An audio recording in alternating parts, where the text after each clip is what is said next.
শুনক শুনক শুনক টেম্পু আনি যান বন্ধ কৰিবলৈ গুৰুৱে এগৰাকী সতী তিৰোতা বিচাৰিবলৈ কৈছে যদি কোনোবা সতী তিৰোতা আছে তেন্তে গুৰুৰ ওচৰলৈ যাব লাগে শুনক শুনক শুনক শুনিছা কোনোবাই ঢোল বজাই কিবা ঘোষণা কৰিছে এতিয়াহে গম পাইছো বুজিছা আইসকল আমাৰ শংকৰক বোলে এগৰাকী সতী তিৰোতা লাগে ঘটনাটো আচলতে এইটোহে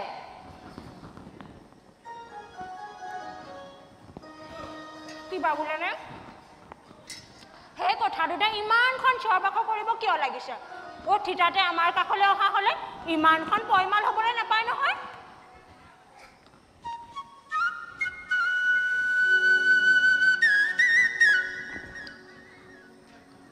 বোলো হৰি এইফালে সেইখনে এনেই চিঞৰি মৰিছে বুজিছা পাই কিয়নো চিঞৰি বাখৰি মৰিব লাগিছে আইসকল বহা বহা মোক কিয় মাতিছিল ঢোল বজাই বজাই কিবা বোলেনে কিনো ঘোষণা কৰি আছিলা আইসকল গুৰুৱে এগৰাকী সতী তিৰোতা বিচাৰিবলৈ কৈছে সেই সতীগৰাকীয়ে পলহত পানী আনি জানত ঢালি দিব লাগিব তেতিয়াহে জানৰ পানী বন্ধ হ'ব সেই কথাটোৰ বাবে ইমান চিঞৰ বাখৰখন কৰিব লাগিছেনে বোলো আমি মখা ক'ত মৰিলো আইসকল মই কথাখিনি ঘোষণাহে কৰিছোঁ মাত্ৰ আপোনালোক হৈছে দেশৰ ধৰণী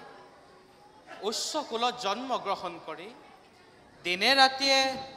নিশ্ৰমিক পবিত্ৰভাৱে সেৱা কৰি আহিছে আপোনালোকৰ বাহিৰেনো আন কোন সতী হ'ব আইসকল বাৰু আইসকল মই এতিয়া আহোঁহে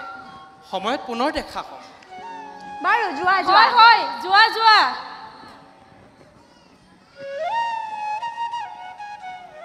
ভাল মোৰ বুদ্ধিটো ওলাল বুলিহে নহ'লে ক'তবা এইখনে চিঞৰ বাখৰ কৰি থাকিলে হয় ঠিকেই কৈছে আমাৰ ভাগৰ বস্তু কিবা বোলেনে আমাৰ ভাগ্যলৈ নাহি পাৰেনে ঘটনাটো আচলতে সেইটোৱেই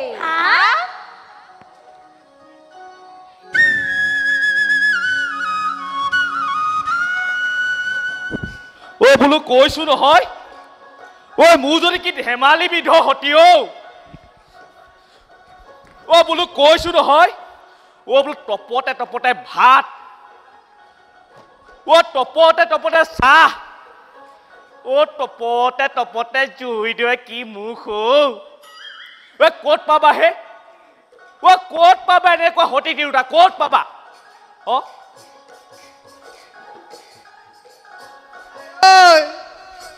কি লস্কচি তিৰোতা মই বোলো তই সতীজনী হৈ নাহকে কিয় হে মোকতো স্বামী বুলিতো নামানই তই সতীজনী হৈ নাহকে কিয় মৰতী ঠেলি হাঁচি বাৰু এইফালে পঠিয়ালি এতিয়া মই দেখোন নেপাওহিহে নেপাওহি মই দেখোন মই নেপাওহিহে নেপাওহি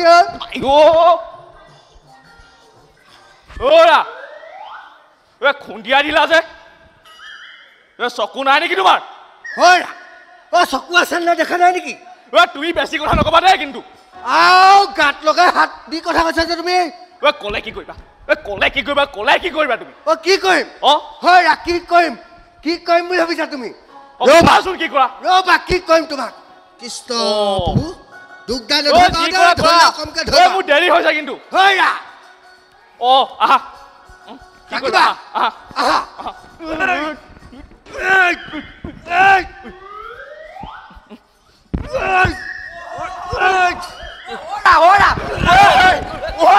কিয় কাজিয়াখন কৰিছা হয়নে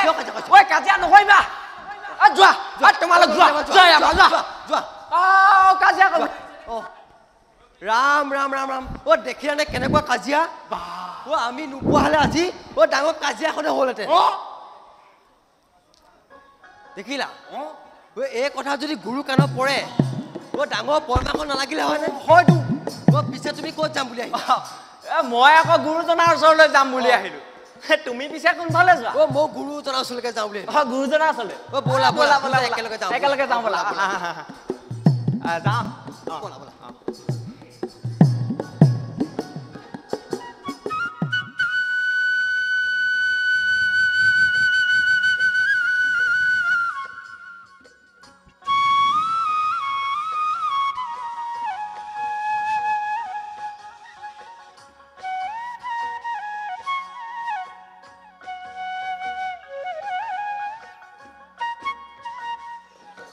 আইসকল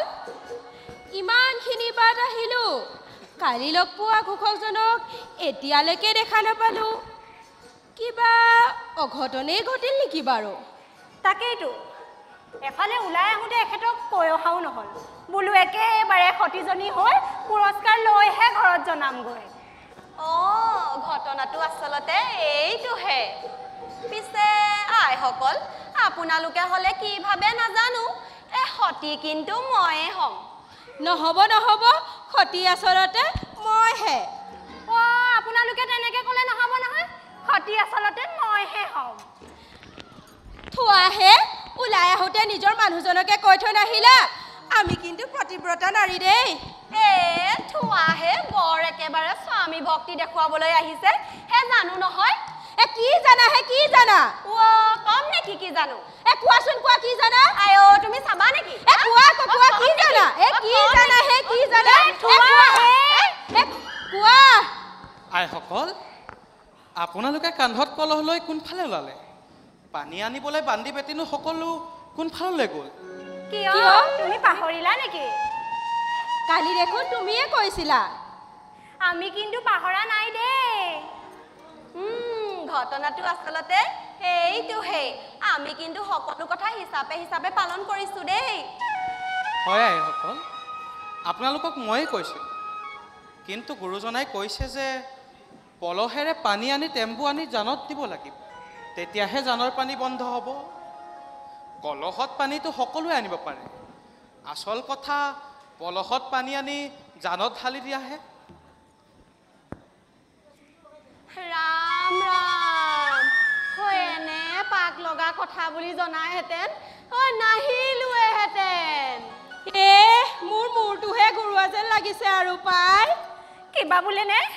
এনে নোহোৱা নোপোজা ঘটনাখন ক'ত শুনিছো আইসকল এয়াই গুৰুৱে বোলা বচন বাৰু মই এতিয়া আহোঁহে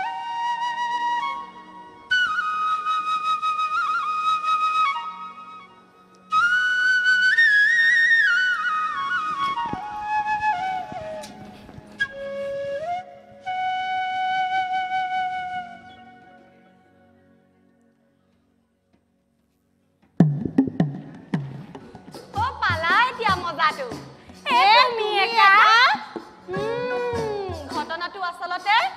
সেইটোৱে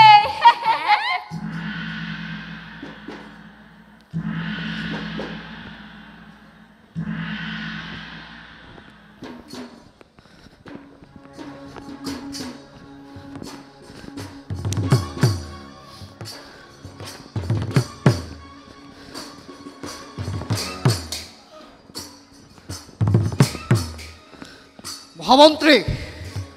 মহামন্ত্ৰী মহাৰাজ মহামন্ত্ৰী নিয়তিৰ কি নিষ্ঠুৰ পৰিহাস মোৰ প্ৰাণৰ পুতলি ৰাজ ৰানী আজি মৃত্যুৰ সত্যত পৰি তেল তেল কৈ মৃত্যুৰ গান গঢ়িছে আৰু মই অকবন্ধ হৈ চাই আছো মাথো হে ভগৱান উদ্ধাৰ কৰাই বিপদ কালত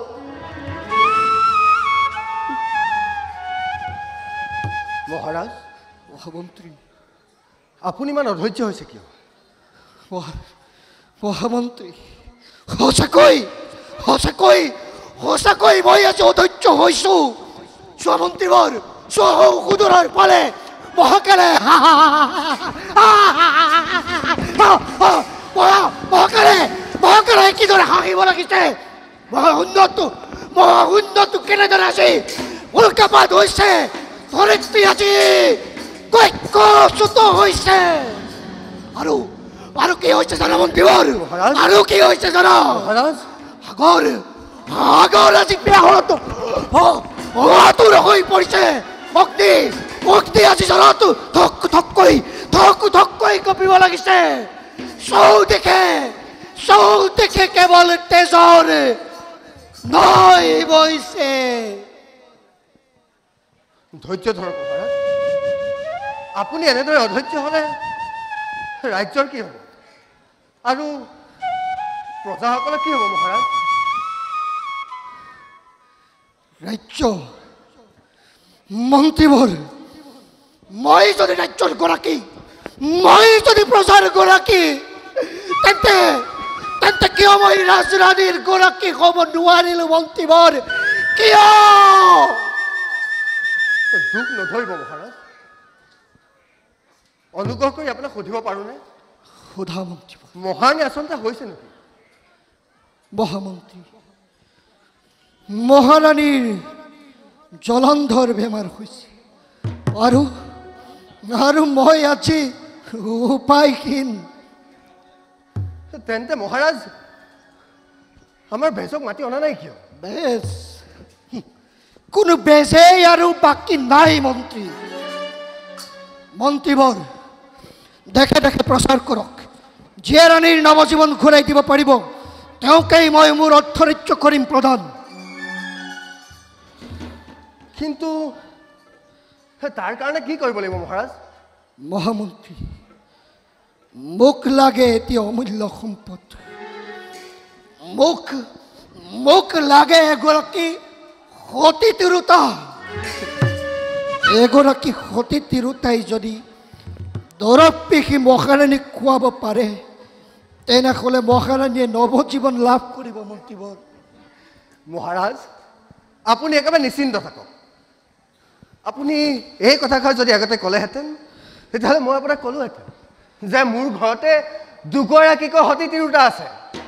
তাৰে এগৰাকীক লৈ আহি দৰৱ পিহি খোৱালে দেখোন মহাৰাণী বেমাৰ ভাল হ'ব এই শুভ কামত দেৰি নকৰোঁ মহাৰাজ মই কিন্তু এতিয়া আহিছোঁ যোৱা মন্ত্ৰী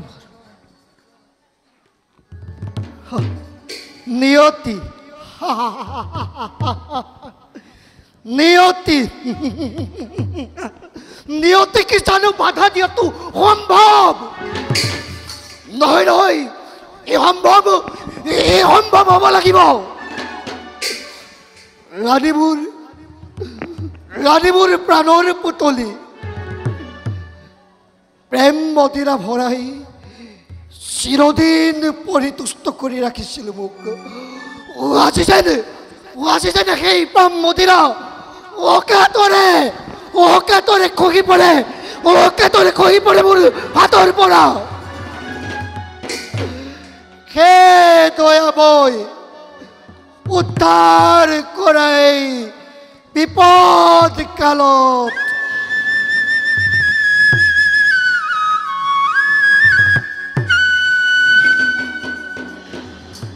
হেৰি খন্তেক ৰ'বনে হয় ক'ৰবালৈ বোলে ওলাই গ'লে পিছফালে মানে মাত লগাব লাগে সেই জানা নে নাজানা এই দুখ নধৰিব দেউ এই দেখোঁতেই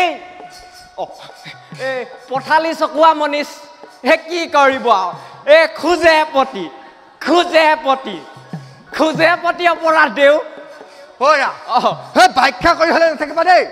কি ক'বলৈ আছে একেবাৰে টপতে কোৱা মোৰ তেনেকুৱা বুলিবলৈ একো নাই দেউ সেই আপুনি খপংকৈ গৈ থকা বুলিহে ৰখাই দিলোঁ বুজিছোঁ বুজিছে দেৰি লগত নাথাকিবা দেই নকওঁ শুভ কামত বিধি পথালি কিন্তু নিদিবা মহাৰাণীৰ বেমাৰ হৈছে তাৰ কাৰণে সতী এগৰাকী দৰকাৰ সতী হয় মোৰ ঘৰতে বোলে দুজনীকে সতী আছে দুজনী তাৰে বোলে এজনী লৈ আহোঁ তাতে বোলে আকৌ মহাৰাজে হেনো উপহাৰ হিচাপে অৰ্ধৰাজ্য দান কৰিব দুজনীকে সতী থকাৰ পাছত অৰ্ধৰাজ্য দেখোন মোৰে সেইকাৰণে দেৰি কৰি কিন্তু নাথাকিবা ধন্য এনে সতী তিৰোতাৰ লগত সংসাৰ কৰিবলৈ পালে আৰু কি লাগে ন তাকেই কিন্তু আপুনি ঘৰলৈ গৈ সকলো কথা বিৱৰি নক'বগৈ ঐ ৰা বিৱৰি নকৈ কৰিম নেকি সেই প্ৰথমতে আপুনি ঘৰলৈ গৈ অলপ অভিনয় কৰিব লাগিব হে কি ক'লা অভিনয় কৰিব লাগিব নবহিব আসনত নবহিব ঘৰলৈ গৈ মজিয়াতে মনটো বেজাৰ কৰি বহি দিব তেতিয়াই আপোনাৰ সতী দুগৰাকীয়ে আপোনাৰ আচৰণৰ কথা সুধিবহি সেই আৰু তেতিয়াই আপুনি ক'ব যে কি কম তেতিয়াই আপুনি ক'ব যে ৰজাই 100 পতি ভজা এগৰাকী সতী তিৰোতা বিচাৰিছে 100 পতি ভজা 100 পতি ভজা 100 পতি ভজা 100 পতি ভজা 100 পতি আৰু আপুনি ঘৰলৈ গৈ এইটো ক'ব নহয় আৰু যদি আপুনি এনেকুৱা এইটো কথাটো কয় ঘৰলৈ গৈ তেতিয়াই আপুনি ৰজাৰ অৰ্ধ ৰাজ্য পাই যাব আৰু তেতিয়াই আপুনি মোৰ কথাৰ পাকটো বুজি পাই যাব হয়নে নহয় বাৰু মই হ'লে এতিয়া আহোঁ দেই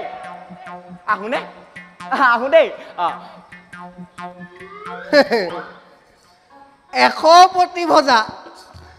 বোলো 100 পতি ভজা নাৰী